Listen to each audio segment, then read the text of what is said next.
যিটো সাৰ্ভে কৰিব চিফ ইঞ্জিনিয়াৰক দিছিলে তেওঁ কিন্তু কোনো ধৰণৰ মুখ্যমন্ত্ৰী মহোদয়ক অৱগত নকৰাকৈ নিজাকৈ সাৰ্ভে কৰিছে একমাত্ৰ তেওঁৰ লাভালাভৰ বাবে।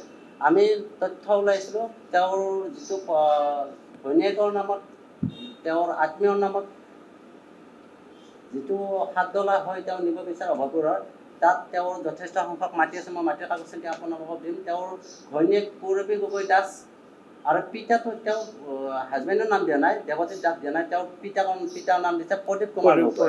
তেওঁৰ নামত এইখিনিত আছে 2 বিঘা 2 কঠা মাটি আছে এটা দাগত। আৰু নেক্সট দাগটোত আছে তেওঁৰ এইটোত আছে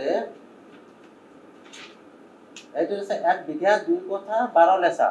তাৰপিছত আৰু এটা প্ৰপাৰ্টি আছে খুৰখালীয়েকৰ নামত। এইবিলাক ডকুমেণ্টছ আপোনালোকক দিম। তেওঁ এই নিজৰ স্বাৰ্থৰ বাবে তেওঁৰ মাটিৰ ভেলুৱেশ্যনটো বাঢ়িব, নেশ্যনেল হাইৱেটো সেইপিনে গ'লে তেওঁ অথচ তেওঁ হাজোৰ বাসিন্দা। আমি হাজোৰ বাসিন্দা হিচাপে গৌৰৱ কৰোঁ মাধৱ মন্দিৰটোক লৈ। মাধৱ মন্দিৰৰ অবিহনে কেতিয়াও হাজো হ'ব নোৱাৰে, চিনাকি দিব নোৱাৰে।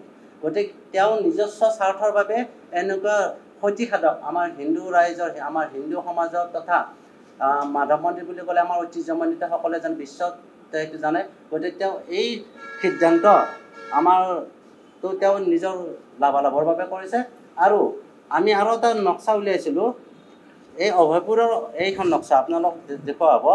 অভয়পুৰৰ পৰা যদি আমি বিচৰা মতে এইটো যদি তেওঁ হেৰিলৈকে নতুন ফিছ মাৰ্কেট বুলি কয়, এই ফিছ মাৰ্কেটলৈকে সাজু তেনেকৈ নিকিনে যদি তেওঁ সুৰেন্দ্ৰ কলেজৰ পৰা কলিতা কুচিলৈ লৈ যায় তেতিয়াহ'লে সেই মেইন ৰাস্তাৰ পৰা চৰকাৰী ভূমি যথেষ্ট আছে।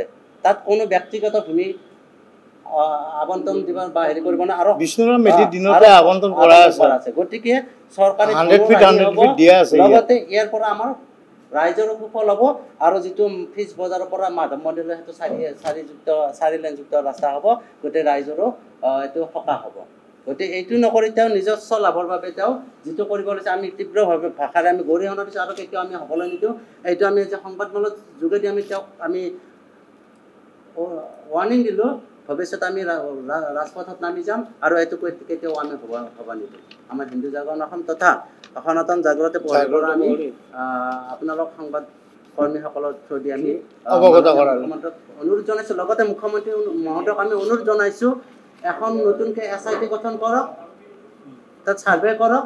আৰু দেৱজিৎ দাস চিফ ইঞ্জিনিয়াৰ তেখেতক দিলে তেখেতৰ নিজস্ব লাভৰ বাবে কৰিছে। গতিকে নতুন SIT এখন আমি দাবী বিচাৰিছোঁ অতি সোনকালে সেই SITখন গঠন হ'ব লাগে।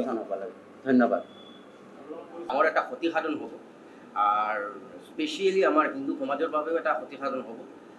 গোটেই আপোনাৰ হাজোবাসী ৰাইজ এইটোৰ কাৰণে চাফাৰ কৰিব লাগিব। এইটো চাওক আমাৰ তাতে এভিডেঞ্চ আছে। আমি CMৰ পৰা হেৰি আহিছিলে, এখন লেটাৰ আহিছিলে টু দ্য চিফ ইঞ্জিনিয়াৰ। এই বস্তুখিনি চাব লাগে। ডেটেড আছিলে আপোনাৰ 19/3/2025। তাৰপিছত এইটোৰ এগেইনষ্টত কোনো এটা একশ্যন লোৱা নহ'ল।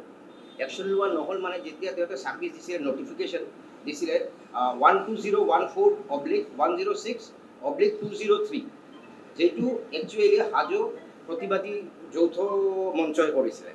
তাৰপিছতে যেতিয়া কোনো এক্টিভেশ্যন নহ'ল, তাৰপিছতে আকৌ 9/4/2025 এখন from chief minister office to the chief engineer PWD NH Works Assam, লগতে এক্সিকিউটিভ ইঞ্জিনিয়াৰ PWD তাতে এখন লেটাৰ গৈছে যে উইদিন 15 days সেইটোৰ এটা ব্যৱস্থা কৰিব লাগে, মানে কমপ্লিটলি সমাধান কৰিব লাগে। কিন্তু আজিৰ ডেটলৈকে আপোনালোকে গমে পাইছে 9/4/2025 15 daysৰ এইটো অভাৰ হ'ল।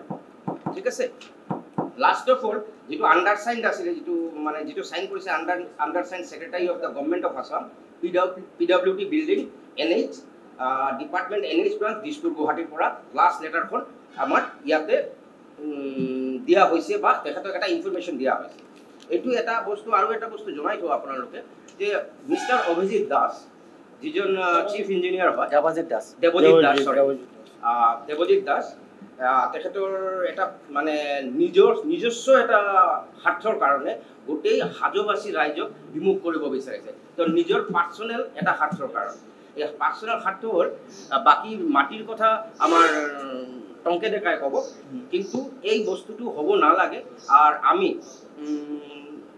মানে গোটেইকেইজন সনাতনী জাগ্ৰত প্ৰহৰীৰ লগতে হিন্দু জগতৰ আছাম আমি এইটো কমপ্লিটলি বিৰোধ কৰিম যদি আমাৰ বস্তুখিনি আমাৰ এই বস্তুখিনি নহয় মানে হয় কি মাধৱৰ পৰা যদি হাইৱেখন নহয় তেনেহ'লে আমি আগতে বিহিত ব্যৱস্থা ল'ম ক'ত ওপৰত যাব লাগে সেইটোও আমি কৰিম মোৰ over we want to threaten we just want to threaten to Debajit Das যে এনেকুৱা সমাজৰ মানে বাবে বিনাশকাৰী হোৱাৰ আপোনাৰ দৰকাৰ নাই যিকোনো খবৰৰ বাবে যোগাযোগ কৰক 7099017330 লগতে 7099017110 নম্বৰত